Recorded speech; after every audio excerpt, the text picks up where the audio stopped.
El salón de eventos, el Mirador del Valle, era un monumento al dinero que yo no tenía. 150 invitados, la élite local, se movían entre mesas vestidas con un blanco tan puro que lastimaba la vista. El aire olía a lilas y a una prosperidad ajena, un perfume denso que se pegaba a mi vestido sencillo, comprado en una tienda departamental. Sostenía una copa de agua, sintiendo el frío del cristal en mis dedos, mientras observaba a mi hijo, Andrés, en la mesa principal. Su sonrisa parecía un poco forzada, un gesto ensayado para encajar en el cuadro perfecto de su nueva vida.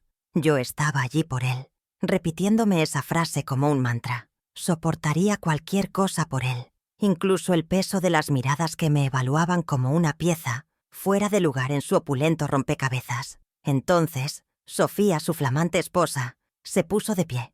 El vestido de $12,000 brillaba bajo las luces, cada cristal un pequeño sol arrogante. Su anillo de compromiso de 3 quilates lanzaba destellos, afilados mientras tomaba el micrófono. Su voz, melosa y practicada, llenó el silencio expectante del salón.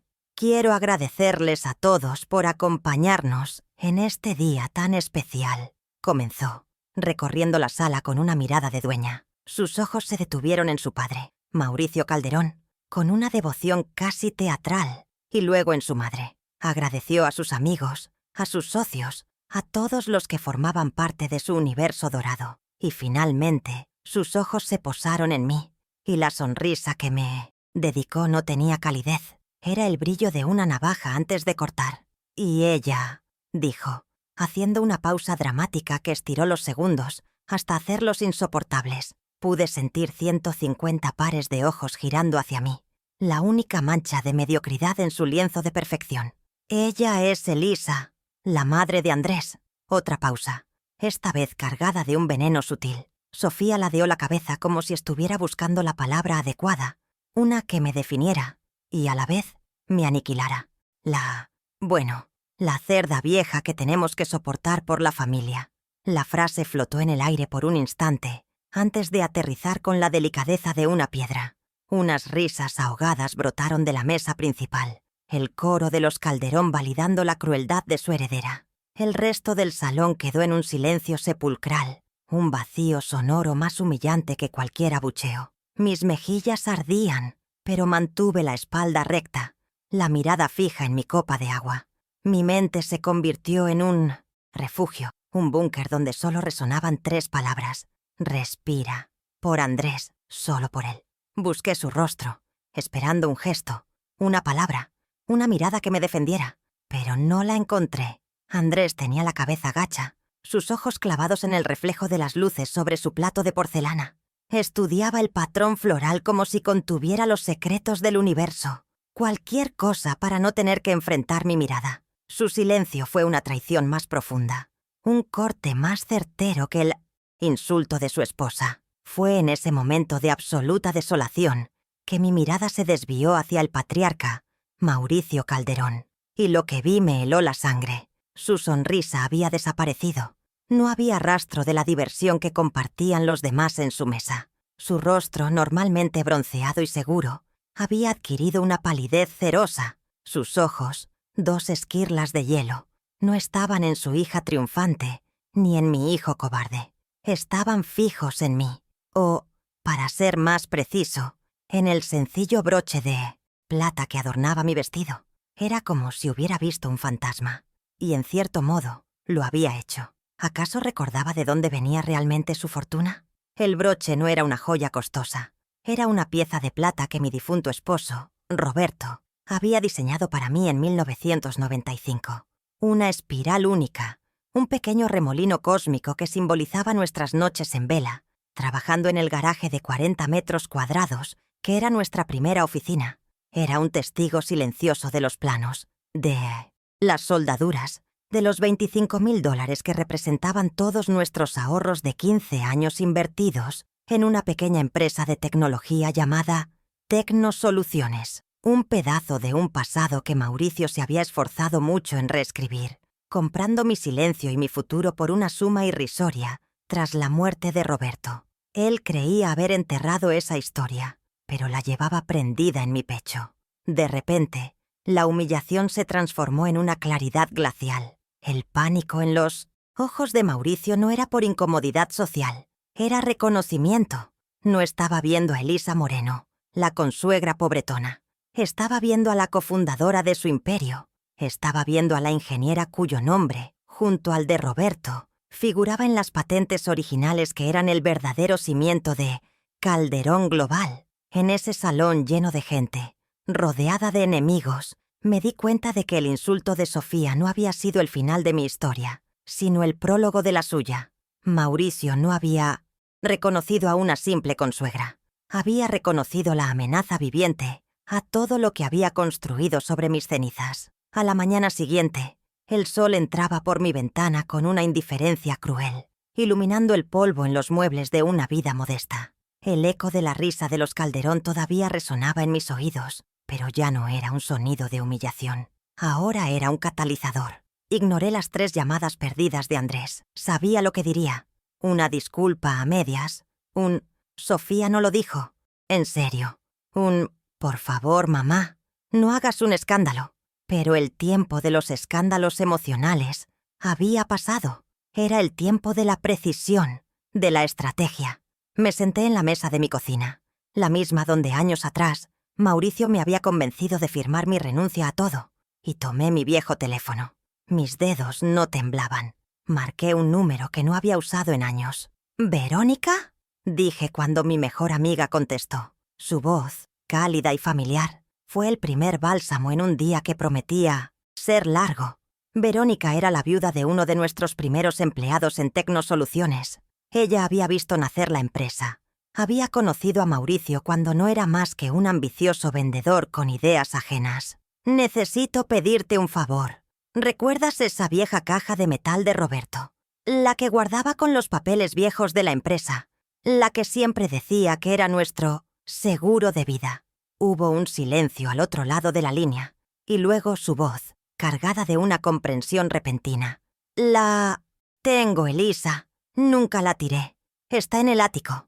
La primera pieza del tablero acababa de moverse. Mientras esperaba que Verónica encontrara la caja, mi mente trabajaba como una máquina bien engrasada, desempolvando recuerdos y conexiones que había mantenido dormidos durante más de 2 décadas. Recordé el contrato de fundación, redactado por un abogado novato, pero con una cláusula de propiedad intelectual que yo misma insistí en incluir. Mi firma, la de Roberto y la de Mauricio, estampadas en un papel que ahora debía estar amarillento por el tiempo. Mi 51% de participación. Recordé el acuerdo de venta que firmé en mi duelo, un documento simple redactado por el propio Mauricio, lleno de cláusulas vagas y promesas vacías de proteger mi futuro y el de Andrés. El precio de mi futuro había sido $50,000, un insulto aún mayor que el de Sofía. El timbre sonó 3 horas después. Verónica estaba en mi puerta, sosteniendo una caja de metal rectangular, con los bordes oxidados y la pintura descolorida. No nos dijimos mucho. Sus ojos lo decían todo. Una mezcla de preocupación y una furia contenida en mi nombre. La llevé a la mesa de la cocina y abrí la caja. El olor a papel viejo y a tiempo encapsulado llenó el aire. Dentro, bajo una capa de manuales técnicos obsoletos, estaban los 2 documentos que buscaba. El contrato de fundación de 1994 y el acuerdo de venta de 1998. Los desplegué con un cuidado casi reverencial. Allí estaban nuestras firmas. Mi nombre estaba primero. «El precio de mi futuro fue una traición», susurré, sintiendo cómo la indignación contenida se solidificaba en una determinación fría como el acero. Con los documentos en mi cartera, el siguiente paso era claro. Verónica me había recomendado a un abogado, David Ramos, un joven que, según ella, tenía más hambre de justicia que de dinero. Su oficina no estaba en los grandes edificios de cristal del centro, sino en un modesto 2º piso, con vista a un parque. Cuando entré, el licenciado Ramos me recibió con una cortesía profesional, pero con un escepticismo apenas velado en sus ojos. Probablemente esperaba a una anciana confundida buscando renegociar un testamento. Le conté la historia, sin adornos, sin lágrimas, solo los hechos, las fechas, las cifras. Su expresión no cambió hasta que saqué los papeles de la caja y los puse sobre su escritorio de caoba. Ramos se inclinó sobre los documentos, sus jóvenes ojos recorriendo las líneas con una velocidad y una concentración que me impresionaron. Primero leyó el contrato de fundación. Vi cómo sus cejas se arqueaban. Luego, tomó el acuerdo de venta y su mandíbula se tensó. Levantó la vista y el escepticismo había sido reemplazado por un brillo de asombro y furia profesional. $50,000 por el 51% de las acciones de una empresa de tecnología con prototipos funcionales. Señora Moreno, esto no fue una venta. Esto fue un despojo. Asentí lentamente. Por primera vez en 26 años, alguien más validaba la verdad que yo había cargado en silencio. La carnada para Mauricio estaba casi lista, pero faltaba un ingrediente crucial. Necesito una prueba más, algo que conecte el presente con el pasado de forma irrefutable, me dijo el abogado, su mente ya trazando estrategias. Las patentes. Si las patentes originales de los productos estrella de Calderón Global están a su nombre y al de su esposo, tenemos más que un caso de fraude. Tenemos la llave del reino. Dejó esa idea suspendida en el aire, una promesa de una retribución monumental. Me explicó que podía solicitar una búsqueda en la oficina de patentes, un proceso que podría tardar, pero que era esencial. Mientras él se encargaba de la artillería pesada, me sugirió que obtuviera una prueba del presente, algo que demostrara que el patrón de manipulación continuaba. Y yo sabía exactamente cómo conseguirla. Andrés me había estado pidiendo dinero. Esa tarde mi hijo finalmente me llamó de nuevo. Su voz sonaba tensa, una mezcla de culpa y la urgencia de quien necesita algo. Mamá, lamento lo de anoche. Sofía, ella se pasa a veces, pero no quería decir eso. Está muy estresada con todo. Escuché su excusa barata sin interrumpir. Le dejé hablar, sentir que estaba allanando el camino. Luego cambié de tema, fingiendo una preocupación repentina por mis finanzas. Hijo, a propósito de dinero, he estado revisando unos papeles y hay algo que no entiendo. Hace unos meses me pediste firmar unos documentos del banco, algo sobre un préstamo tuyo. ¿Recuerdas? La línea se quedó en silencio por un momento. La trampa estaba puesta. Ah, eso, dijo finalmente, su voz un octavo más aguda. Sí, era solo un trámite, mamá, una formalidad. Papá Mauricio dijo que necesitaba una garantía secundaria para un préstamo de inversión y que tu casa, al estar pagada, era perfecta. Dijo que era un trámite sin importancia, que firmara por ti para agilizarlo. Mientras él hablaba, mi dedo índice presionó el silencieux, botón de grabar en la pantalla de mi teléfono. La aplicación, recomendada por el propio Ramos, registraba cada palabra, cada vacilación. Así que, ¿firmaste por mí? Pregunté, mi voz deliberadamente frágil, la de una anciana confundida. Sí, mamá, pero no te preocupes. Está todo controlado. Mauricio es un genio para los negocios. La voz de mi hijo, confesando un fraude para complacer a su suegro, fue el sonido de la última cadena de afecto rompiéndose. Al día siguiente, me reuní de nuevo con el licenciado Ramos. No dije nada. Simplemente le pasé mi teléfono y reproduje la grabación. Escuchó con atención, su rostro impasible. Cuando la voz de Andrés se apagó, asintió lentamente. Esto es falsificación de documentos y abuso de confianza. Sumado a lo demás, la posición de Mauricio Calderón es mucho más precaria de lo que él imagina. Mientras hablaba, giró la pantalla de su computadora hacia mí. En ella, un documento oficial de la Oficina de Patentes. Allí estaban 3 patentes clave, registradas entre 1995 y 1997. Los diagramas técnicos de las placas base que yo había diseñado y soldado. Y junto a ellos, como inventor principal, mi nombre, Elisa Moreno. Ellos construyeron un imperio sobre mis ideas, dije, y la frase no contenía dolor, solo un hecho frío y contundente. Con todas las piezas en su lugar, el plan entró en su segunda fase. El licenciado Ramos redactó una notificación. No era una demanda, no todavía.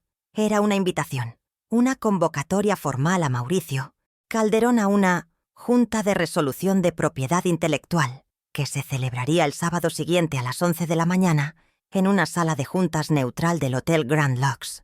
Era una jugada audaz. No lo acusábamos directamente, sino que lo invitábamos a una discusión profesional, un lenguaje que él entendía. Sabíamos que su arrogancia lo haría asistir. Creería que era un intento de chantaje, que una anciana desesperada buscaba un pago modesto para callarse. No podía imaginar la tormenta que le esperaba. La carta se envió por correo certificado esa misma tarde. Mientras la maquinaria legal se ponía en marcha, yo ejecuté mi propio movimiento en el tablero doméstico. El viernes por la tarde fui a mi banco. Con la grabación de Andrés como prueba preliminar, presenté una denuncia formal por el fraude de la garantía hipotecaria. El gerente del banco, un hombre que me conocía de años de ser una clienta modesta y puntual, me miró con una mezcla de horror y compasión. Se iniciaron los procedimientos para anular la garantía y proteger mi propiedad. Mi siguiente paso fue en la ventanilla de al lado. Solicité el bloqueo inmediato y la disolución de la cuenta bancaria conjunta que, en un momento de debilidad, había abierto con Andrés para que me ayudara con los gastos. El control de mis finanzas, por poco que fuera, volvía a ser exclusivamente mío. La noche antes de la junta, el silencio en mi casa era denso. Por primera vez en días, no había rabia, no había dolor, solo una calma extraña, la quietud que precede a una tormenta perfectamente calculada. Repasé el plan con el licenciado Ramos por teléfono una última vez. Cada documento estaba escaneado y listo para ser proyectado. El archivo de audio estaba preparado. El informe de valoración de la empresa, que él había encargado de urgencia y que valoraba a Calderón Global en $320 millones, estaba impreso y encuadernado. Todo estaba listo. Colgué el teléfono y miré mi reflejo en la oscura ventana de la sala. La mujer que me devolvía la mirada ya no era la víctima humillada de la boda. Era la ingeniera que había diseñado los cimientos de un imperio y que ahora se disponía a reclamarlos. El sábado a las 11 menos cuarto de la mañana, entré en la sala de juntas Presidential del Hotel Grand Lux. El licenciado Ramos ya estaba allí, conectando un proyector a su laptop. La sala era impersonal y lujosa, con una larga mesa de madera pulida y sillas de cuero. Olía a dinero y a poder. El hábitat natural de los Calderón. Me senté en la cabecera opuesta a la puerta, con la espalda recta y las manos tranquilamente entrelazadas sobre la mesa. No llevaba la caja de metal, solo mi bolso y la certeza de que la verdad, a diferencia de la memoria de los hombres, no envejece. Esperamos. A las 11 en punto, la puerta se abrió. Mauricio Calderón entró como si fuera el dueño del lugar, flanqueado por 2 abogados de aspecto caro, su hija Sofía y mi hijo, Andrés. La expresión de Mauricio era una mezcla de fastidio y superioridad. «Bueno, aquí estamos», dijo, su voz resonando en la sala. «¿Cuánto quiere la señora para dejarnos en paz? Díganos una cifra razonable y acabemos con esta pequeña molestia». Sofía sonreía con suficiencia, cruzándose de brazos, mientras Andrés evitaba mi mirada, su incomodidad palpable. No respondí verbalmente, simplemente asentí hacia el licenciado Ramos. Él presionó una tecla en su laptop. La pared blanca detrás de mí cobró vida. En letras grandes y claras, proyectado para que todos lo vieran, apareció el contrato de fundación de Tecnosoluciones de 1994. El rostro de Mauricio se congeló. Su nombre, junto al mío y al de Roberto, brillaba como una acusación.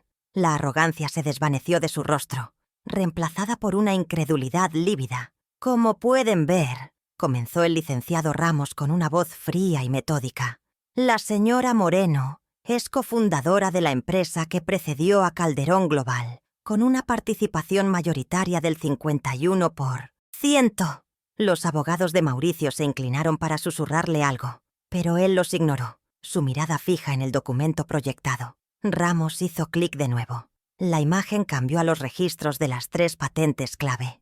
Estas patentes, registradas a nombre de Elisa Moreno y Roberto Moreno, constituyen la base tecnológica sobre la que se construyó el 70% de los ingresos actuales de Calderón Global. Son la columna vertebral de su imperio, señor Calderón.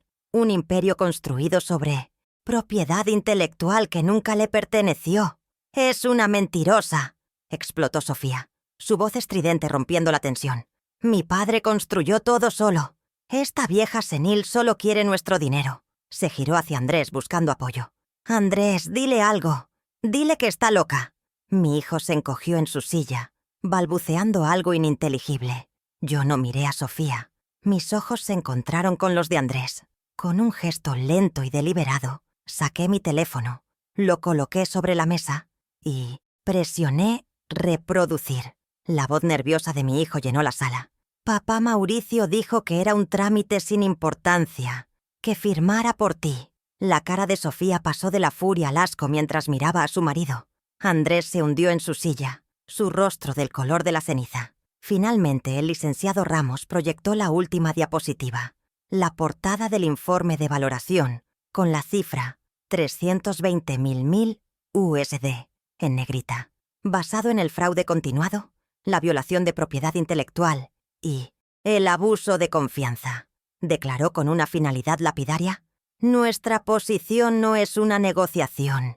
Exigimos la restitución del 51% de las acciones de Calderón Global, valoradas actualmente en $163.2 millones, a su legítima dueña, la señora Elisa Moreno». El silencio que siguió fue absoluto, pesado, roto solo por la respiración agitada de Mauricio. Su imperio, construido sobre un engaño de 26 años, se estaba desmoronando ante sus ojos en una sala de juntas de hotel. Uno de los abogados de Mauricio, el mayor, se aclaró la garganta y pidió un receso de 10 minutos. Salieron de la sala, sus movimientos rígidos por la conmoción. Pude oír sus voces apagadas y urgentes a través de la pesada puerta de madera. Cuando regresaron, sus rostros estaban pálidos. El abogado se dirigió a Ramos, ignorándome por completo. «Mi cliente está dispuesto a ofrecer un acuerdo generoso para evitar un litigio prolongado. $20 millones, libres de impuestos». El licenciado Ramos ni siquiera me miró. «La oferta no es 20 millones», respondió con una calma letal. «La oferta es el 51% de las acciones. O nos vemos en la corte el lunes por la mañana». Con un comunicado de prensa listo para ser enviado al Financial Times y a todos los medios económicos relevantes, la decisión es suya. Mauricio Calderón, el hombre que me había llamado familia mientras me robaba, me miró por primera vez con auténtico pánico. Vio en mis ojos que no había marcha atrás. Vio a la ingeniera, a la estratega, no a la anciana que su hija había humillado. Mientras sus abogados balbuceaban sobre la necesidad de revisar los documentos, saqué un último sobre de mi bolso. Lo deslicé por la mesa pulida hasta que se detuvo justo frente a Andrés. Era una orden de desalojo. «Esta es mi casa, en la que viven tú y tu esposa», dije, mi voz tranquila pero inquebrantable. «Está a mi nombre. Tienen 30 días para desalojarla». La cara de Sofía se contrajo en una máscara de incredulidad y odio. Habían perdido el control de la empresa, su hogar y su reputación en menos de una hora. Un mes después, el timbre de mi casa sonó. Era Andrés, solo. Se veía más delgado, con ojeras bajo los ojos. Lo dejé entrar, pero no lo invité a sentarse. Nos quedamos de pie en el recibidor, el espacio entre nosotros cargado con el peso de años de decepciones. «Mamá, yo...» comenzó, pero lo detuve levantando una mano. «No estoy interesada en...» «Tus disculpas, Andrés. Estoy interesada en establecer los nuevos términos de nuestra relación, si es que va a existir una». Lo miré directamente a los ojos, sin ira, solo con una claridad inamovible. «Mis finanzas son mías. Mi casa es mía. Mi respeto es algo que deberás ganar de nuevo, no algo que puedes dar por sentado». Él asintió, derrotado. Era el comienzo de un largo camino para él, pero el final de mi sumisión. Acepté un acuerdo extrajudicial, no el 51%, sino el 40%. Era suficiente para darme el control que necesitaba sin tener que arrastrar el nombre de mi difunto esposo por un juicio largo y sucio. Mauricio Calderón se retiró, dejando una empresa herida pero funcional. Sofía, enfrentada a una drástica reducción de su estilo de vida y a un marido que había demostrado ser un cobarde, solicitó el divorcio. Andrés tuvo que buscar un trabajo real por primera vez en su vida. Las consecuencias de sus actos no fueron mi venganza, fueron simplemente el resultado natural de sus propias elecciones. Mi paz no provenía de su caída, sino de mi propia reconstrucción. La escena final de esta parte de mi vida no transcurre en una sala de juntas ni en una oficina de abogados. Transcurre en mi antiguo garaje, el mismo espacio de 40 metros cuadrados donde todo comenzó, pero ya no huele a aceite y a sueños modestos. Con una parte del primer pago del acuerdo, lo he transformado en un laboratorio moderno y reluciente. Hay equipos nuevos, pantallas de alta definición y una estación de soldadura de última generación. Mi nieto Leo, de 16 años, está a mi lado. Tiene mis ojos y la curiosidad de su abuelo. Me pasa un componente mientras yo trabajo en el prototipo de un nuevo dispositivo. Abuela, ¿cómo se te ocurrió esto?, pregunta, sus ojos brillando de admiración. Sonrío, una sonrisa genuina que no había sentido en mucho tiempo. No es una sonrisa de victoria sobre los Calderón, sino la alegría pura de la creación, el placer de resolver un problema complejo con elegancia e ingenio. Tomo el soldador de estaño, su calor familiar en mi mano. Me quitaron mi empresa y me llamaron vieja, le digo, mi voz tranquila mientras mi mano se mueve con la precisión que dan los años. Pero se olvidaron de un pequeño detalle. La ingeniera siempre fui yo, y una buena ingeniera. Mi querido Leo siempre sabe cómo reconstruir cualquier cosa desde los cimientos, sin importar cuán devastado haya quedado el terreno. Mi relación con Andrés sigue siendo distante, un proyecto en lenta reconstrucción. Me llama una vez por semana. Sus conversaciones son cautelosas, respetuosas. Ya no me da consejos financieros no solicitados, ni intenta manejar mi vida. Está aprendiendo a verme como una persona completa, no solo como su madre. A veces, en su voz, percibo un atisbo de arrepentimiento genuino, y eso me da una pequeña esperanza. Pero he aprendido a proteger mi paz con ferocidad. Mis límites son claros y no negociables. El amor que siento por él ya no es incondicional. Ahora está condicionado al respeto mutuo, un principio que nunca debí haber olvidado. Mauricio Calderón vive en un exilio autoimpuesto. Vendió su mansión y se mudó a una comunidad cerrada más pequeña. A veces veo su nombre en las páginas sociales, pero ya no en las de negocios. Se convirtió en una AN, el salón de eventos, el mirador del valle. Era un monumento al dinero que yo no tenía. 150 invitados, la élite local, se movían entre mesas vestidas con un blanco tan puro que lastimaba la vista. El aire olía a lilas y a una prosperidad ajena, un perfume denso que se pegaba a mi vestido sencillo, comprado en una tienda departamental. Sostenía una copa de agua, sintiendo el frío del cristal en mis dedos, mientras observaba a mi hijo, Andrés, en la mesa principal. Su sonrisa parecía un poco forzada, un gesto ensayado para encajar en el cuadro perfecto de su nueva vida. Yo estaba allí por él, repitiéndome esa frase como un mantra. Soportaría cualquier cosa por él, incluso el peso de las miradas que me evaluaban como una pieza fuera de lugar en su opulento rompecabezas. Entonces, Sofía, su flamante esposa, se puso de pie. El vestido de $12,000 brillaba bajo las luces, cada cristal un pequeño sol arrogante. Su anillo de compromiso de 3 quilates lanzaba destellos afilados mientras tomaba el micrófono. Su voz, melosa y practicada, llenó el silencio expectante del salón. Quiero agradecerles a todos por acompañarnos en este día tan especial, comenzó, recorriendo la sala con una mirada de dueña. Sus ojos se detuvieron en su padre, Mauricio Calderón, con una devoción casi teatral, y luego en su madre. Agradeció a sus amigos, a sus socios, a todos los que formaban parte de su universo dorado. Y finalmente, sus ojos se posaron en mí, y la sonrisa que me dedicó no tenía calidez. Era el brillo de una navaja antes de cortar. Y ella, dijo, haciendo una pausa dramática que estiró los segundos, hasta hacerlos insoportables. Pude sentir 150 pares de ojos girando hacia mí, la única mancha de mediocridad en su lienzo de perfección. Ella es Elisa, la madre de Andrés. Otra pausa, esta vez cargada de un veneno sutil. Sofía ladeó la cabeza, como si estuviera buscando la palabra adecuada, una que me definiera y, a la vez, me aniquilara.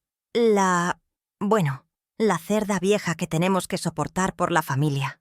La frase flotó en el aire por un instante, antes de aterrizar con la delicadeza de una piedra. Unas risas ahogadas brotaron de la mesa principal. El coro de los Calderón validando la crueldad de su heredera. El resto del salón quedó en un silencio sepulcral, un vacío sonoro más humillante que cualquier abucheo. Mis mejillas ardían, pero mantuve la espalda recta, la mirada fija en mi copa de agua. Mi mente se convirtió en un refugio, un búnker donde solo resonaban 3 palabras. Respira. Por Andrés, solo por él. Busqué su rostro, esperando un gesto, una palabra, una mirada que me defendiera. Pero no la encontré. Andrés tenía la cabeza gacha, sus ojos clavados en el reflejo de las luces sobre su plato de porcelana. Estudiaba el patrón floral como si contuviera los secretos del universo. Cualquier cosa para no tener que enfrentar mi mirada. Su silencio fue una traición más profunda, un corte más certero que el insulto de su esposa. Fue en ese momento de absoluta desolación que mi mirada se desvió hacia el patriarca, Mauricio Calderón, y lo que vi me heló la sangre. Su sonrisa había desaparecido.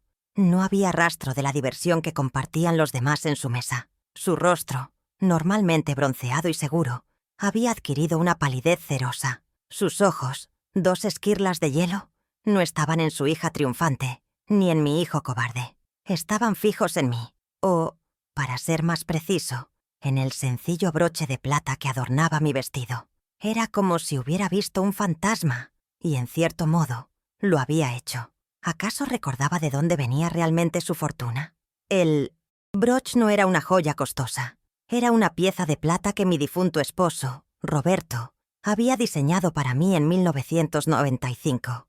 Una espiral única, un pequeño remolino cósmico que simbolizaba nuestras noches en vela, trabajando en el garaje de 40 metros cuadrados, que era nuestra primera oficina. Era un testigo silencioso de los planos, de las soldaduras, de los $25,000 que representaban todos nuestros ahorros de 15 años invertidos en una pequeña empresa de tecnología llamada Tecnosoluciones, un pedazo de un pasado que Mauricio se había esforzado mucho en reescribir, comprando mi silencio y mi futuro por una suma irrisoria tras la muerte de Roberto. Él creía haber enterrado esa historia, pero la llevaba prendida en mi pecho.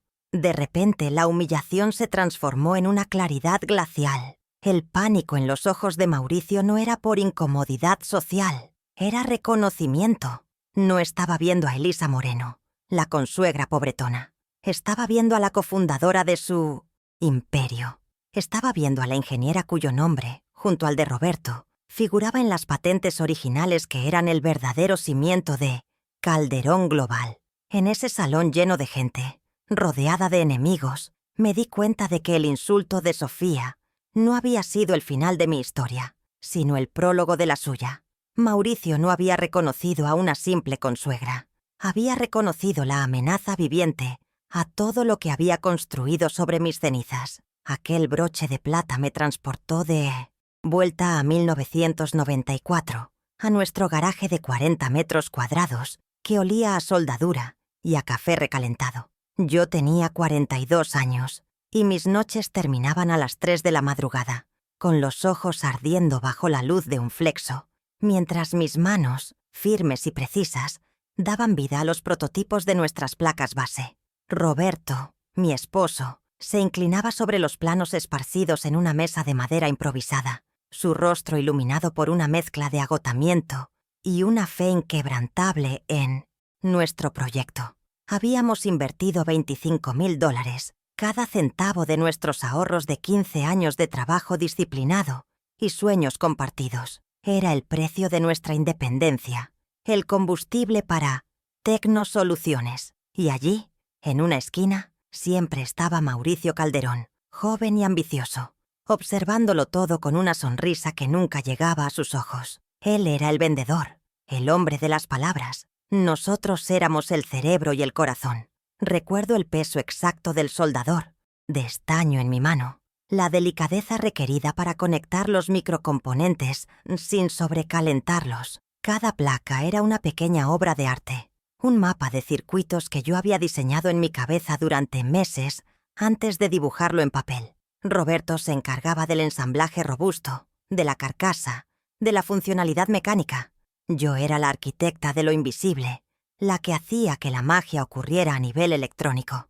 Mauricio traía a los posibles inversores al garaje y les hablaba de nuestra visión, pero su mirada siempre se desviaba hacia los planos, tratando de descifrar un lenguaje que no entendía. Él vendía la promesa. Nosotros, en silencio y con las manos manchadas de estaño, construíamos la realidad.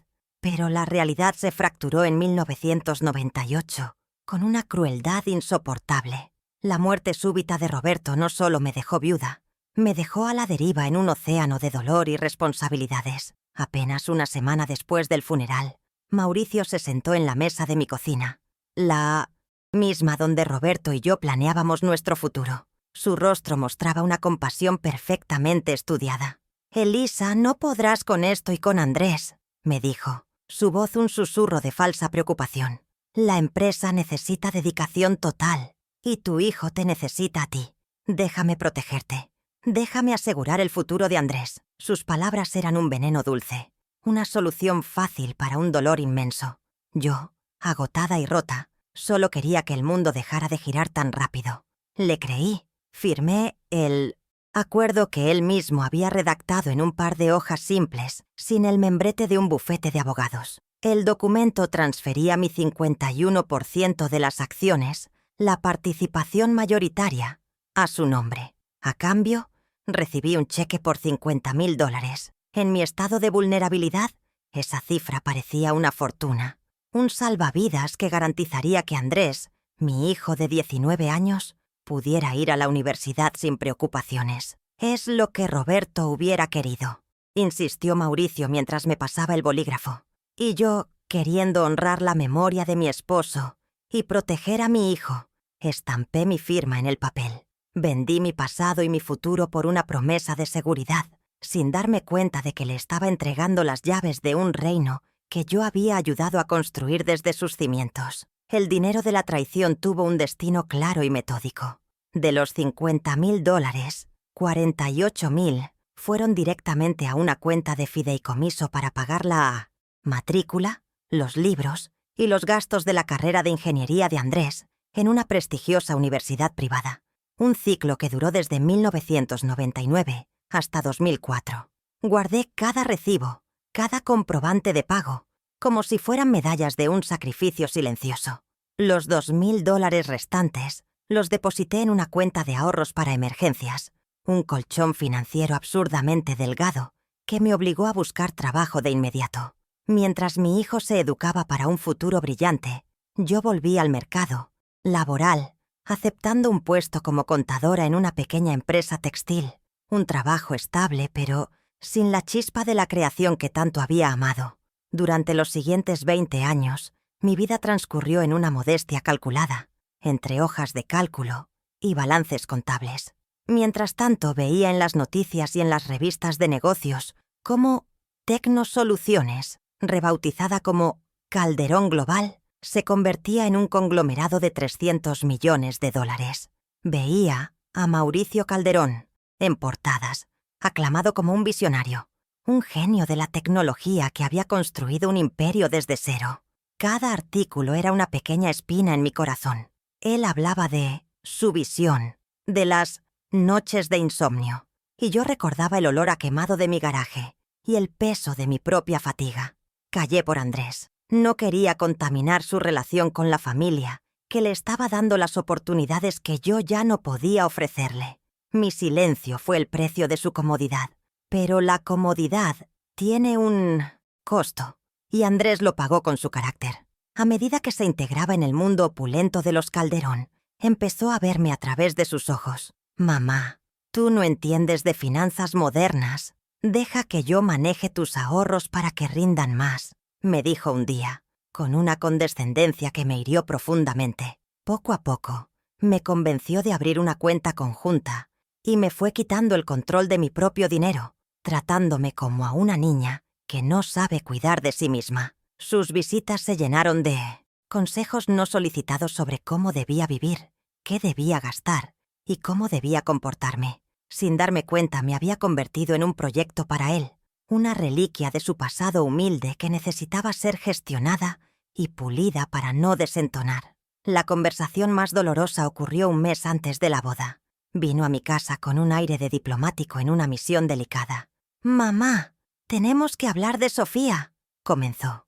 «Ella está acostumbrada a otro nivel de vida, a ciertas sutilezas. Por favor, trata de no incomodarla con historias del pasado o preguntas sobre dinero. Solo sé discreta».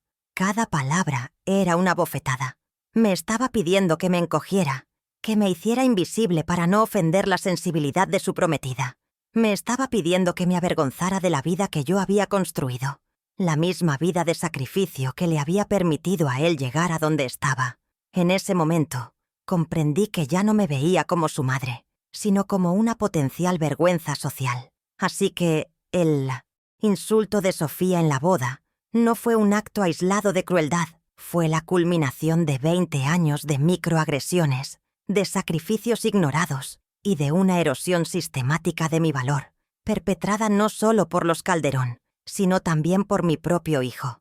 Me llamaron cerda vieja, porque era la imagen que ellos mismos habían construido de mí, una mujer anticuada, financieramente ingenua y socialmente torpe, una carga que soportaban por caridad.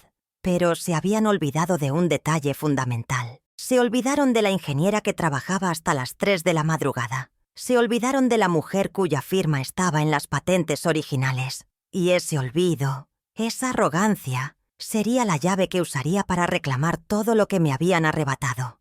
A la mañana siguiente, el sol entraba por mi ventana con una indiferencia cruel, iluminando el polvo en los muebles de una vida modesta.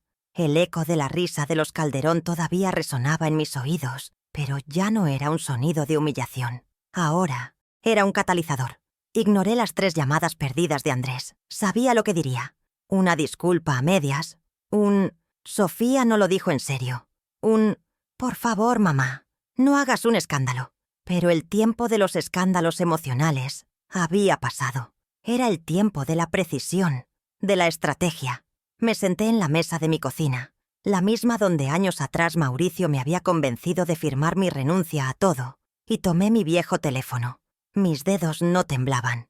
Marqué un número que no había usado en años, el de mi mejor amiga. «¿Verónica?», dije cuando contestó. Su voz, cálida y familiar, fue el primer bálsamo en un día que prometía ser largo. Verónica era la viuda de uno de nuestros primeros empleados en Tecnosoluciones. Ella había visto nacer la empresa. Había conocido a Mauricio cuando no era más que un ambicioso vendedor con ideas ajenas. «Necesito pedirte un favor. ¿Recuerdas esa vieja caja de metal de Roberto? La que guardaba con los papeles viejos de la empresa. La que siempre decía que era nuestro seguro de vida». Hubo un silencio al otro lado de la línea, y luego su voz, cargada de una comprensión repentina. «La tengo, Elisa. Nunca la tiré. Está en el ático». La primera pieza del tablero acababa de moverse. ¿Contendría aquella caja oxidada la llave para desmantelar un imperio? Verónica llegó 3 horas después, sosteniendo una caja de metal rectangular, con los bordes oxidados y la pintura descolorida. No nos dijimos mucho. Sus ojos lo decían todo, una mezcla de preocupación y una furia contenida en mi nombre. La llevé a la mesa de la cocina y abrí la caja. El olor a papel viejo y a tiempo encapsulado llenó el aire.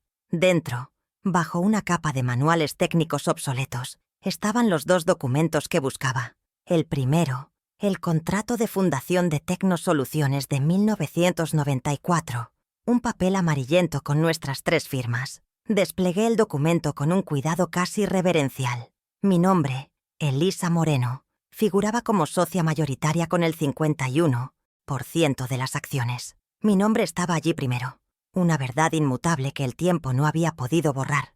El segundo documento era el acuerdo de venta de acciones, fechado en 1998. Era una hoja simple, redactada por el propio Mauricio, sin el rigor legal que uno esperaría.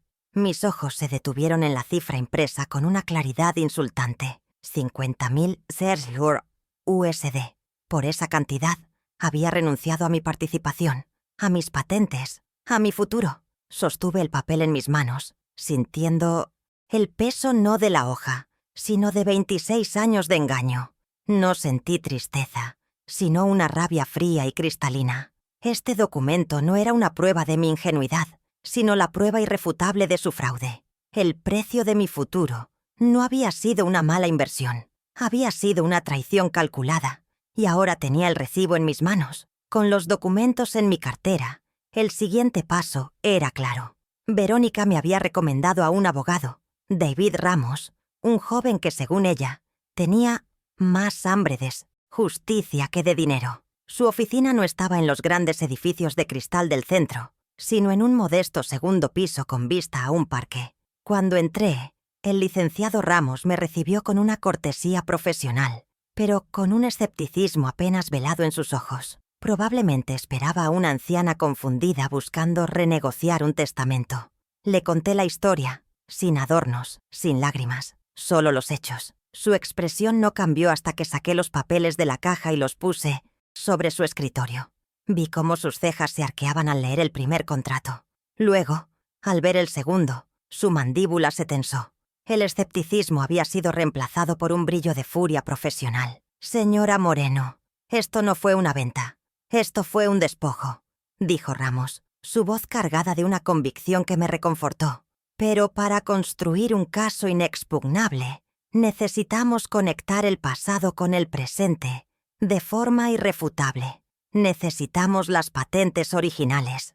Me explicó que solicitaría una búsqueda en la oficina de patentes, un proceso que podría tardar, pero que era esencial. Mientras él se encargaba de la artillería pesada, me sugirió obtener una prueba del presente, algo que demostrara que el patrón de manipulación continuaba. Y yo sabía exactamente cómo conseguirla. Andrés me había estado llamando, su voz una mezcla de culpa y la urgencia de quien necesita algo. La trampa estaba a punto de cerrarse sobre mi propio hijo. Esa tarde finalmente le devolví la llamada. Fingí estar conciliadora, aceptando sus disculpas a medias sobre el comportamiento de Sofía. Luego, con una voz deliberadamente frágil, cambié de tema.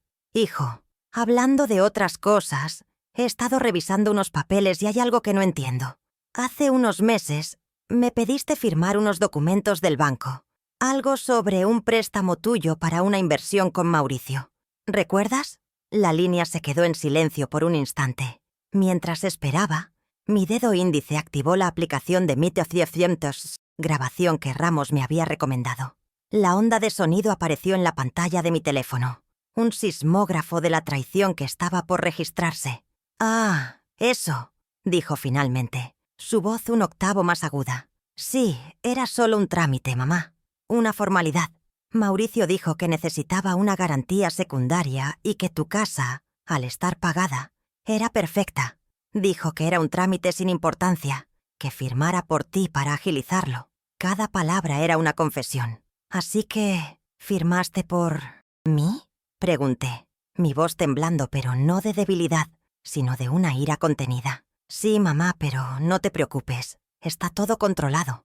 Mauricio es un genio para los negocios». La voz de mi hijo, admitiendo un fraude para complacer a su suegro, quedó grabada, una prueba digital e irrefutable.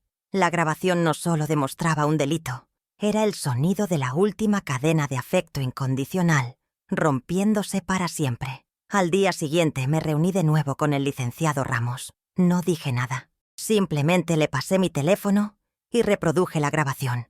Escuchó con atención, su rostro impasible. Cuando la voz de Andrés se apagó, asintió lentamente. «Esto es falsificación de documentos y abuso de confianza. Sumado a lo demás, la posición de Mauricio Calderón es mucho más precaria de lo que él imagina». Mientras hablaba, giró la pantalla de su computadora hacia mí. En ella, un documento oficial de la Oficina de Patentes. Allí estaban 3 patentes clave, registradas entre 1995 y 1997. Los diagramas técnicos de las placas base que yo había diseñado y soldado. Y junto a ellos, como inventora principal, mi nombre, Elisa Moreno. Ellos construyeron un imperio sobre mis ideas. Y ahora, la arquitecta original había vuelto con los planos, con todas las piezas en su lugar. El plan entró en su segunda fase. El licenciado Ramos encargó una última pieza de artillería, un informe de valoración independiente de Calderón Global. Cuando me lo entregó 2 días después, sentí su peso en mis manos. Era un documento encuadernado, grueso y profesional. Lo abrí en la página del resumen ejecutivo. La cifra me dejó sin aliento, no por la codicia, sino por la magnitud del robo. 320 millones de dólares. Esa era la verdadera dimensión de lo que me habían arrebatado.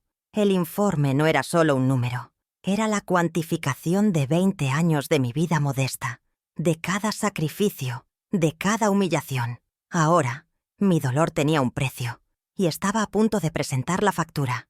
La carnada estaba lista. El miércoles a las 4 de la tarde, en la austera oficina del licenciado Ramos, la última pieza del rompecabezas cayó en su lugar con un peso ensordecedor. Me entregó un informe encuadernado, con el logotipo de una firma de auditores independientes en la portada. Lo abrí en la página del resumen ejecutivo y mis ojos se fijaron en una cifra escrita en negrita.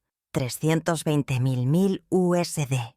320 millones de dólares. Ese era el valor actual de Calderón Global, el imperio, construido sobre los cimientos de mi pequeño garaje de 40 metros cuadrados. Ramos me confirmó que los registros de las patentes eran irrefutables. Mi nombre y el de Roberto eran la columna vertebral legal y tecnológica de la empresa. Sostuve el informe en mis manos, sintiendo su densidad.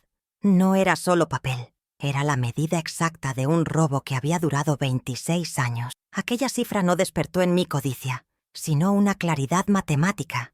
320 millones de dólares. Lo dividí mentalmente por los 50.000 que recibí. El resultado era una burla a la inteligencia, una ofensa a la memoria de mi esposo. Recordé la textura del cheque que Mauricio me entregó en la mesa de mi cocina, su papel liso y prometedor en un momento de desesperación.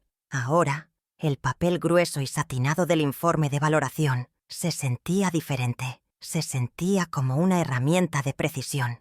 El dolor que había cargado durante décadas se evaporó, reemplazado por una frialdad glacial. Ya no. Se trataba de una herida emocional que supuraba. Se trataba de una ecuación matemática que exigía ser resuelta, de un balance contable que finalmente iba a ser ajustado con una precisión implacable. «No vamos a demandar. Todavía no», me explicó el licenciado Ramos, sus ojos brillando con una intensidad estratégica. «Una demanda judicial es predecible. Le da tiempo para esconder activos, para preparar una defensa, para pintar una narrativa pública. En su lugar, vamos a organizar una emboscada en Minimatienses, su propio terreno, el de los negocios». Su plan era brillante en su simplicidad. No enviaríamos una carta de un abogado amenazando con un litigio, sino una invitación formal, redactada en el lenguaje corporativo que Mauricio tanto respetaba. Lo convocaríamos a una Junta de Resolución de Propiedad Intelectual. El título era deliberadamente vago, profesional y, sobre todo, no sonaba como una amenaza de una anciana desconsolada. Sonaba como un problema corporativo que requería su atención personal. ¿Podría su arrogancia ser el cebo perfecto?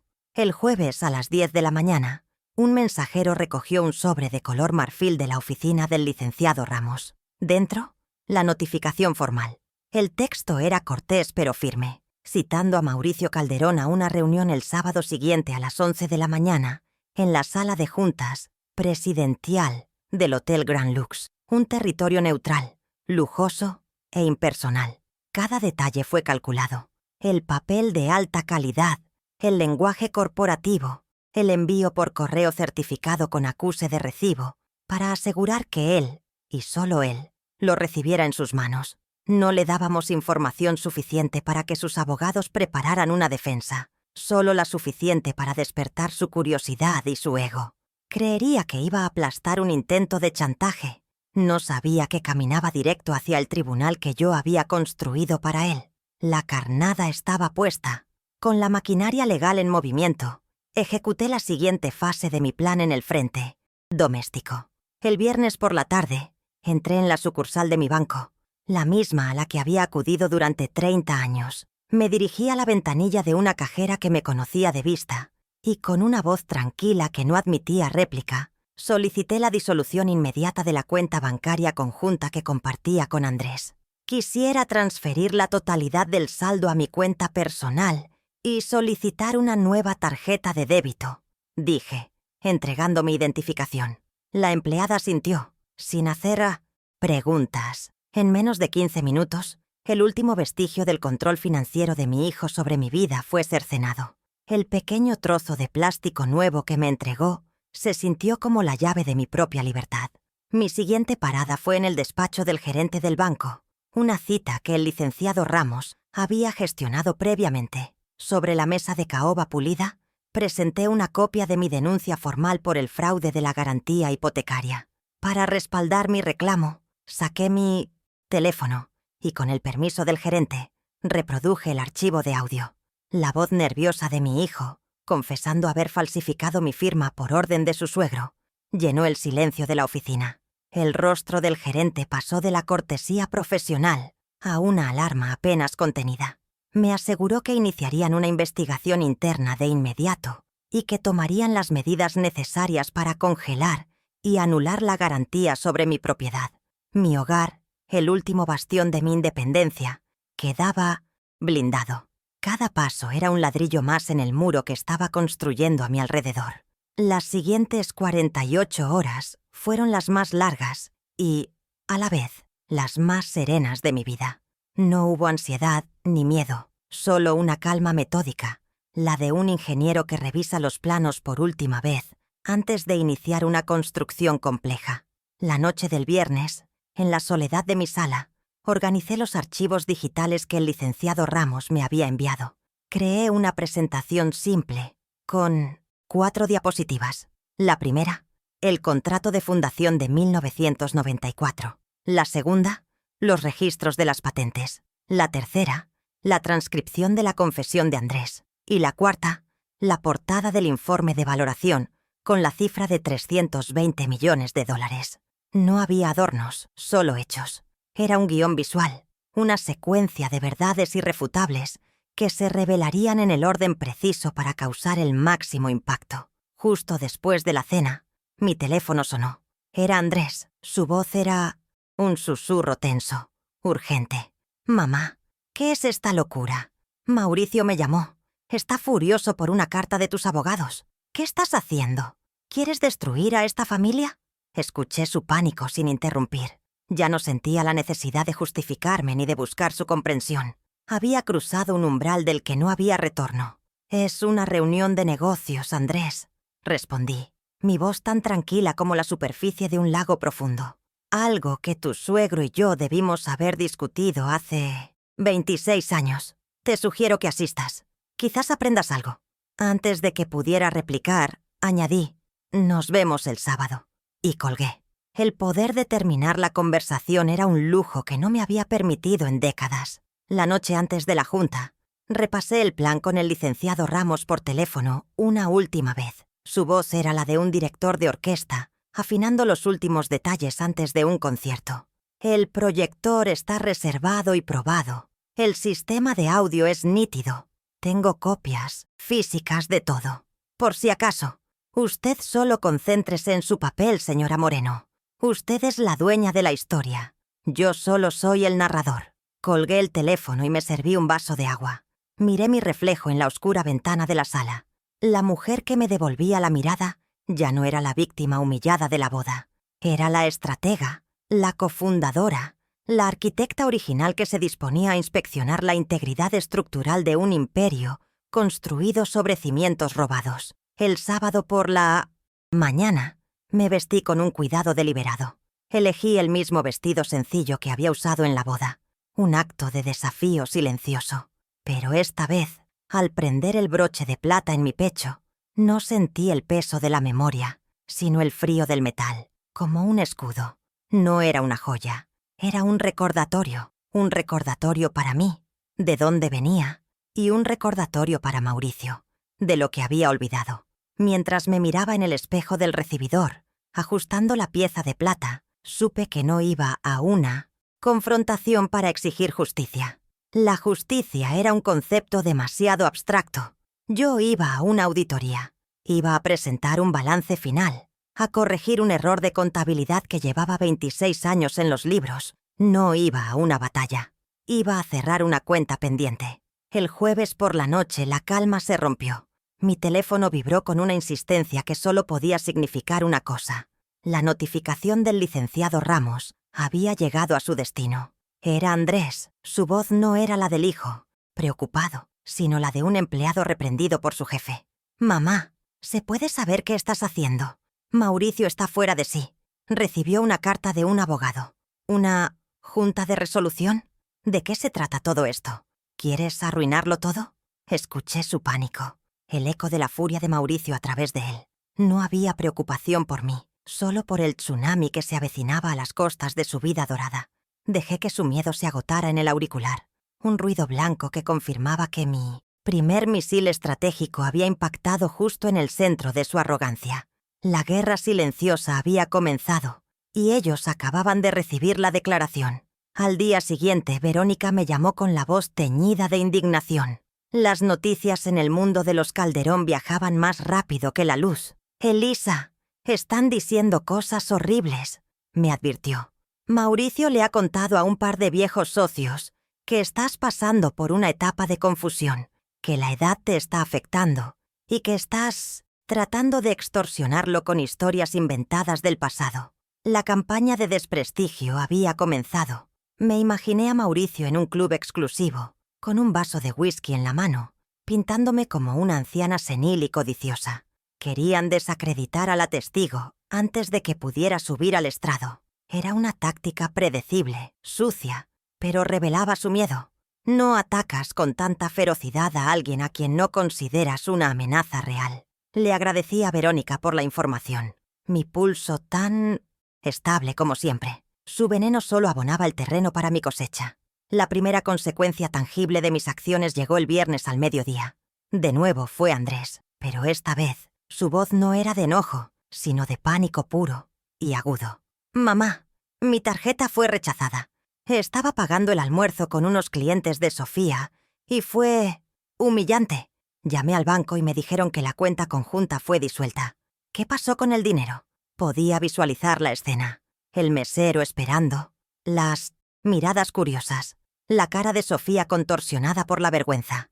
Por primera vez en años, el cordón umbilical financiero que lo ataba a mí había sido cortado, y el shock lo dejó sin aire. No era el dinero lo que le dolía, era la súbita e inesperada pérdida de control, la exposición pública de su dependencia. Ese rechazo en un restaurante de lujo era solo el prólogo de una caída mucho más grande. Mantuve el teléfono pegado a mi oído, saboreando el silencio cargado de su desconcierto. «No pasó nada con el dinero, Andrés», respondí con una calma que sabía que lo enfurecería aún más. «Mi dinero, para ser precisos, simplemente lo he consolidado en una cuenta personal, a mi nombre, como siempre debió ser». Hice una pausa, dejando que la implicación se asentara. Esa cuenta era para mis gastos, para mis emergencias, no para financiar almuerzos de negocios de tu esposa o para cubrir los caprichos de tu nueva vida. Se te olvidó esa pequeña distinción. A partir de ahora, tendrás que aprender a vivir con tus propios recursos, sean cuales sean.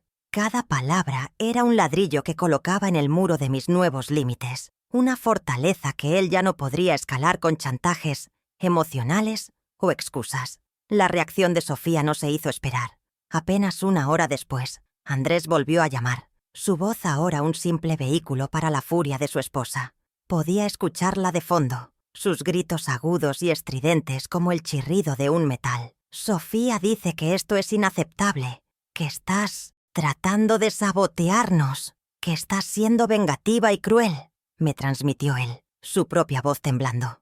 La ironía era casi poética.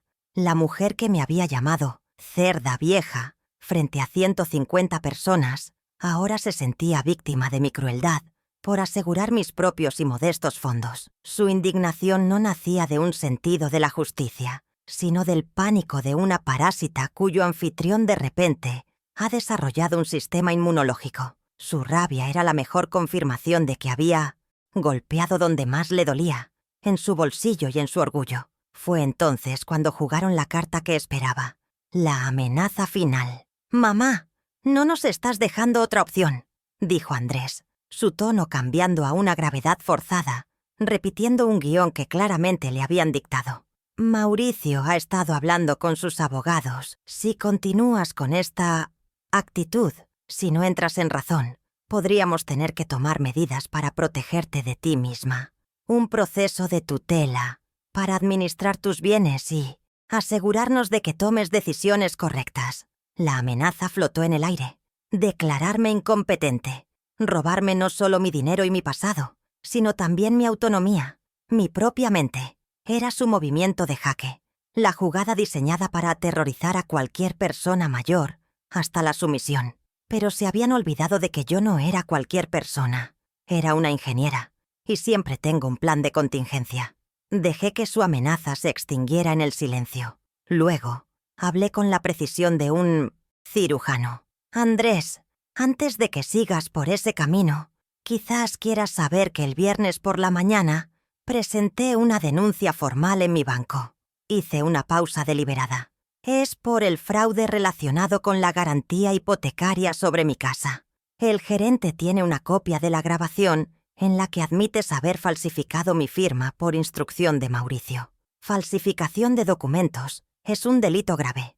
¿De verdad quieres que un juez evalúe mi competencia mientras existe una investigación criminal en tu contra por estafarme? Piénsalo con cuidado». El silencio al otro lado de la línea fue absoluto. El cazador acababa de pisar su propia trampa. Pude sentir el cortocircuito en su cerebro. La amenaza de la tutela se había convertido en un arma de doble filo. Si intentaban declararme incompetente, solo reforzarían mi caso, presentándolo como un intento desesperado de silenciar a su víctima y tomar control de los bienes que él ya había intentado defraudar. Su jugada de poder se había desintegrado. Estaba atrapado entre la furia de su suegro y las consecuencias legales de sus propios actos. Su silencio no era de reflexión, era el silencio de la derrota. En ese momento, la dinámica de poder entre nosotros cambió irrevocablemente. Ya no era la madre frágil que necesitaba protección, era la mujer que sostenía su futuro en la palma de su mano. Esta pequeña victoria era la prueba de que mi estrategia estaba funcionando. Sin duda, Andrés corrió a contarle a Mauricio. Puedo imaginar la escena. La cara de Mauricio enrojeciendo, no de rabia, sino de una comprensión helada. El hombre que había construido un imperio sobre la base de subestimar a la gente acababa de cometer su error más grande: subestimarme a mí. Creía que estaba lidiando con los fantasmas emocionales de una viuda, pero se encontró frente a una estratega que documentaba cada movimiento, que anticipaba sus tácticas y que había convertido a su propio peón, mi hijo, en una debilidad explotable.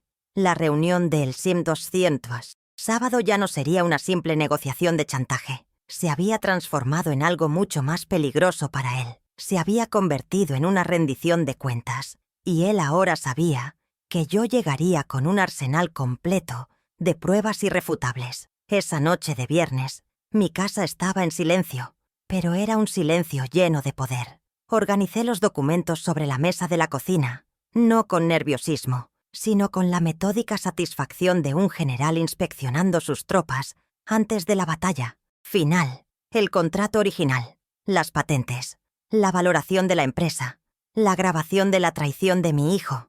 Cada papel, cada archivo digital era un soldado leal a la verdad. La pequeña victoria de hoy había sido crucial. Había desestabilizado al enemigo, sembrado la discordia en sus filas y demostrado que yo no estaba jugando a la defensiva. Mañana no iría a pedir justicia. Iba a presentar los términos de su rendición. El tablero estaba dispuesto, y por primera vez en 26 años, la Reina Blanca estaba a punto de moverse para el jaque mate. El sábado a las 11 menos cuarto de la mañana, entré en la sala de juntas presidencial del Hotel Grand Lux. El licenciado Ramos ya estaba allí, conectando un proyector a su laptop, con una calma que me tranquilizó. La sala era impersonal y lujosa, con una larga mesa de madera pulida y sillas de cuero que olían a dinero y a poder, el hábitat natural de los Calderón. Me senté en la cabecera opuesta a la puerta, con la espalda recta y las manos tranquilamente entrelazadas sobre la mesa. No llevaba la caja de metal, solo mi bolso, y la certeza de que la verdad, a diferencia de la memoria de los hombres, no envejece. A las 11 en punto, la puerta se abrió.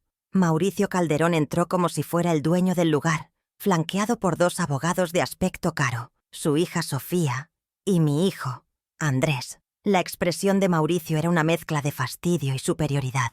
Ni siquiera se sentó. Se detuvo al pie de la mesa, mirándome por encima de la hombro como si yo fuera una mancha en su alfombra persa.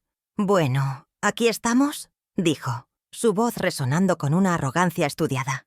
«¿Cuánto quiere la señora para dejarnos en paz? Díganos una cifra razonable y acabemos con esta pequeña molestia». Sofía sonreía con suficiencia a su lado, cruzándose de brazos, su anillo de 3 quilates lanzando destellos hostiles. Andrés, por su parte, evitaba mi mirada, estudiando el patrón de la alfombra con una intensidad que delataba su pánico. No respondí, verbalmente.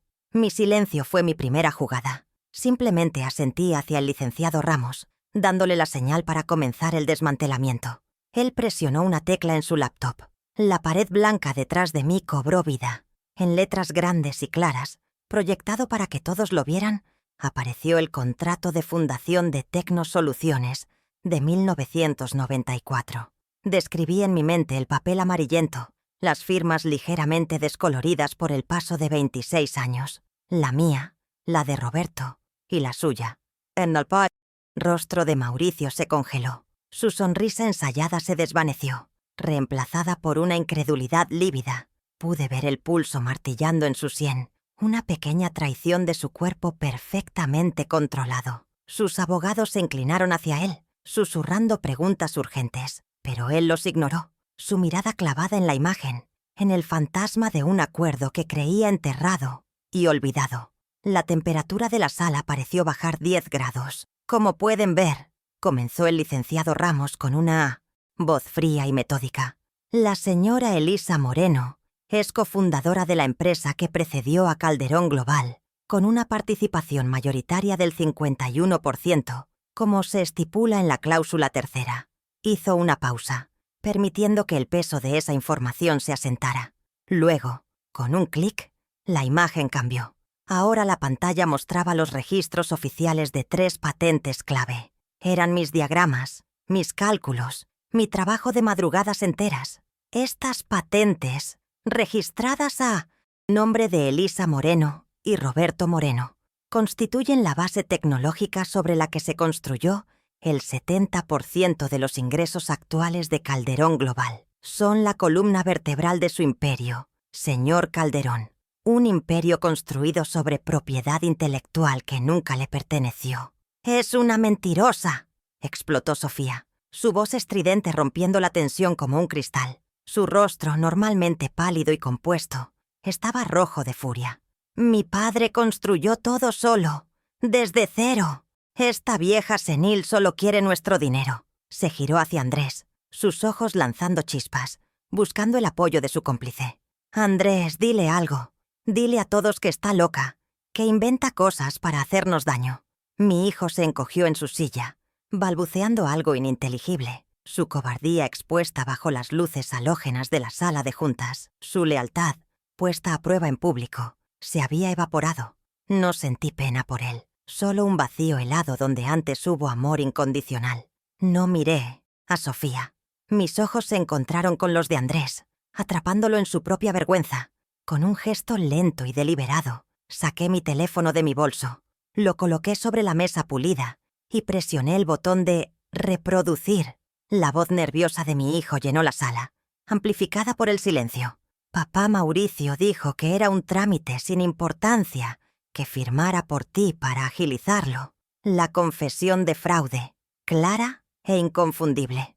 La cara de Sofía pasó de la furia al asco mientras miraba a su marido, el hombre débil que acababa de implicar a su padre en un delito. Andrés hundió el rostro entre sus manos, su cuerpo temblando.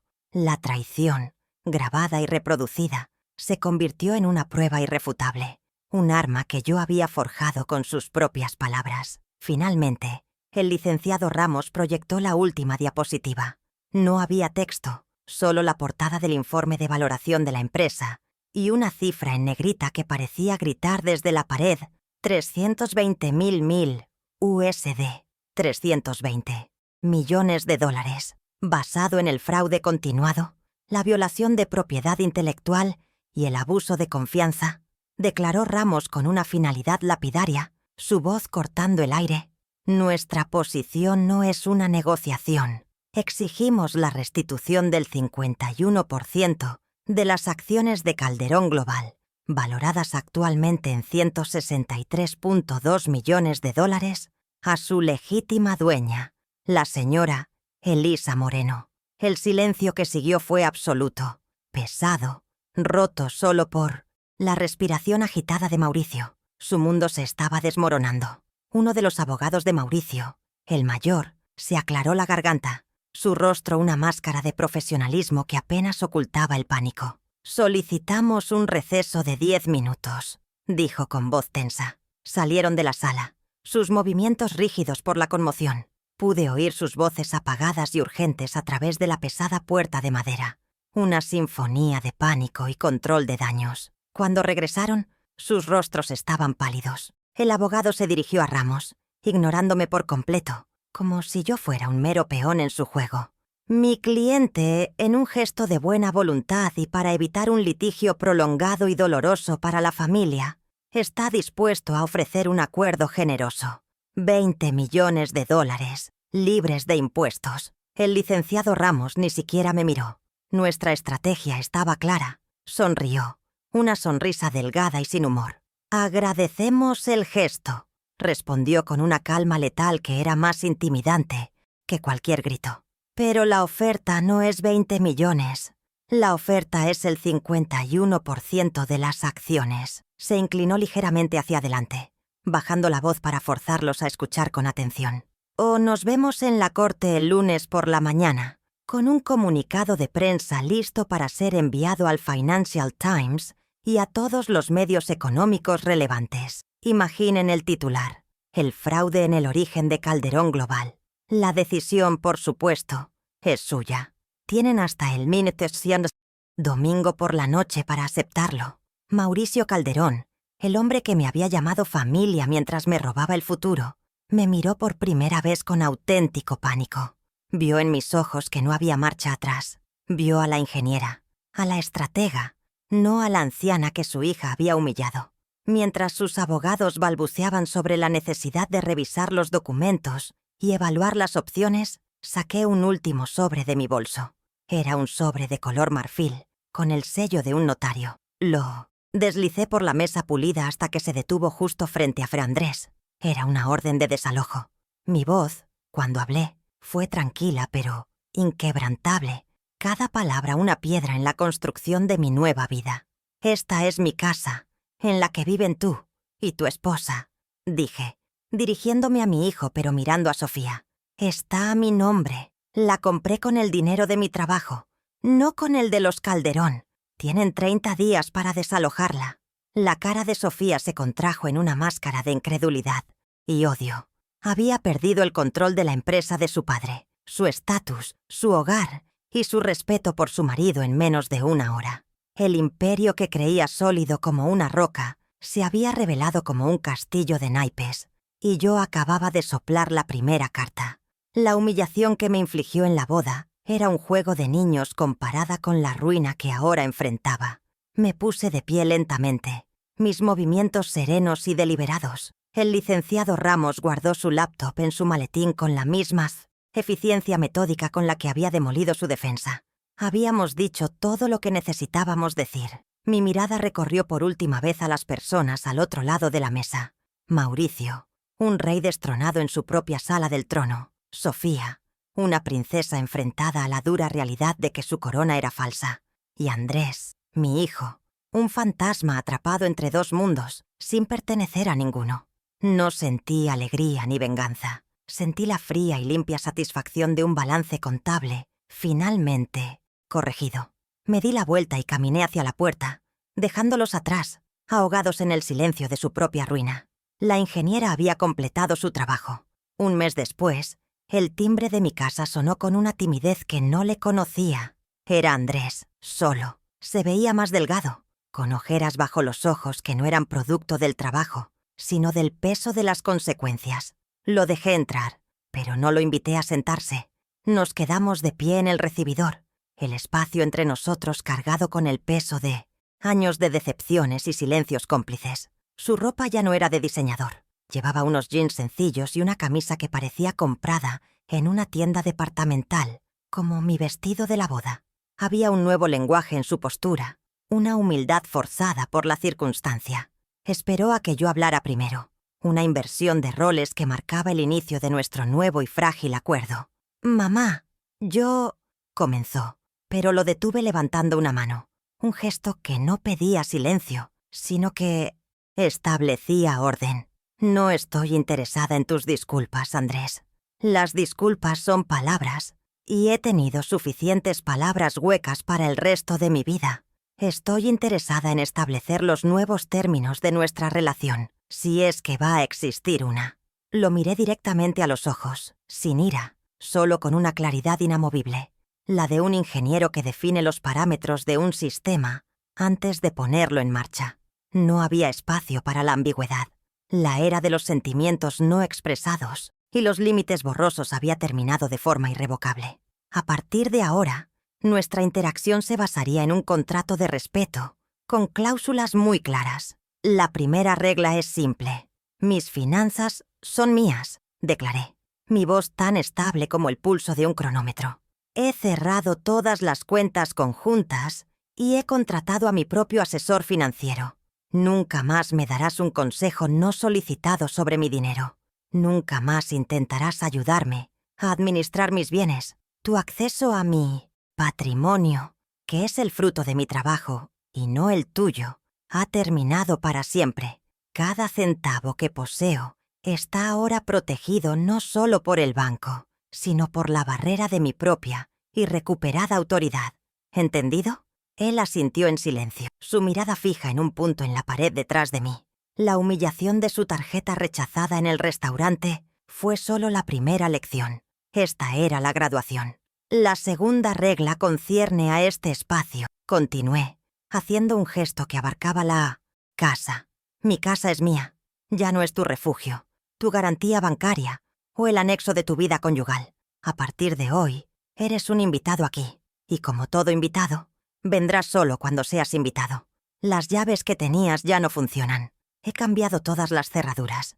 Esta casa dejó de ser un recurso para ti y volvió a ser mi santuario. Es el lugar donde reconstruyo mi paz, y esa paz ya no es negociable.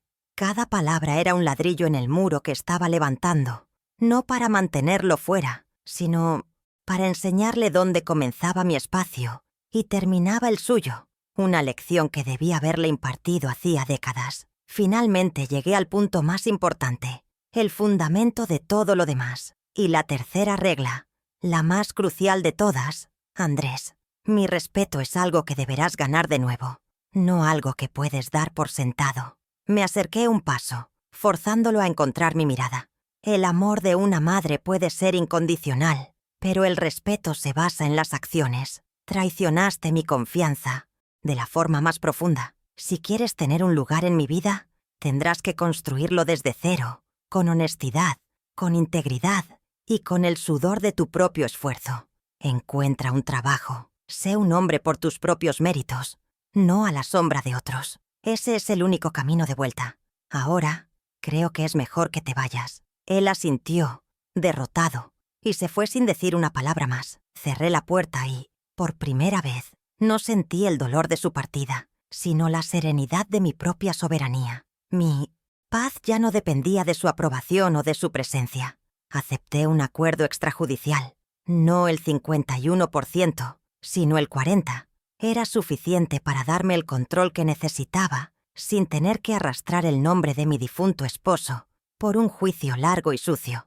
Mauricio Calderón se retiró, dejando una empresa herida pero funcional. Sofía, enfrentada a una drástica reducción de su estilo de vida y a un marido que había demostrado ser un cobarde, solicitó el divorcio. Las consecuencias de sus actos no fueron mi venganza, fueron simplemente el resultado natural de sus propias elecciones. Mi paz no provenía de su caída, sino de mi propia reconstrucción. La escena final de esta parte de mi vida no transcurre en una sala de juntas ni en una oficina de abogados. Transcurre en mi antiguo garaje, el mismo espacio de 40 metros cuadrados donde todo comenzó, pero ya no huele a aceite y a sueños modestos. Con una parte del primer pago del acuerdo, lo he transformado en un laboratorio moderno y reluciente. Hay equipos nuevos, pantallas de alta definición que muestran diagramas complejos y una estación de soldadura de última generación. El aire huele a ozono y a la promesa de la creación, el perfume de mi verdadera identidad. Mi nieto Leo, de 16 años, está a mi lado. Tiene mis ojos y la curiosidad insaciable de su abuelo. Me pasa un microcomponente con unas pinzas de precisión, mientras yo trabajo en el prototipo de un nuevo dispositivo de comunicación de corto alcance. Él no ve a una anciana, ve a una inventora. Su admiración es pura, no está contaminada por el dinero o el estatus. Es el único legado que me importa cultivar, la transmisión de conocimiento y pasión a una nueva generación.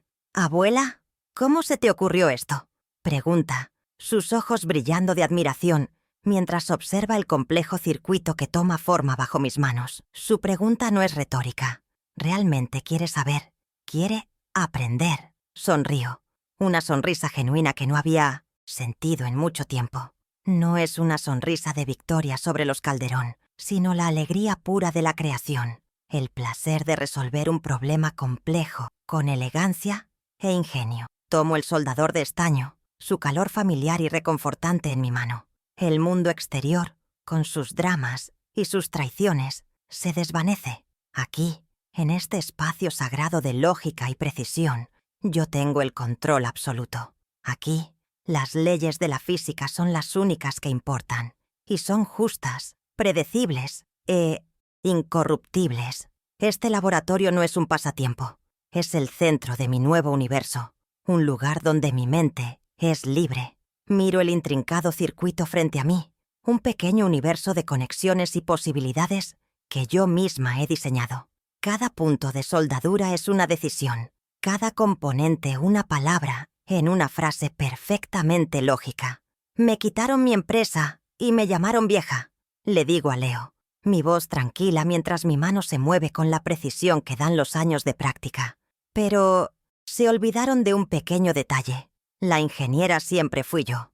Mi mirada se encuentra con la suya, transmitiéndole la lección más importante que jamás podré enseñarle, una que va más allá de la electrónica y se adentra en el corazón mismo de la resiliencia humana. El calor del soldador derrite una pequeña gota de estaño que fluye y se solidifica, creando una conexión perfecta y brillante.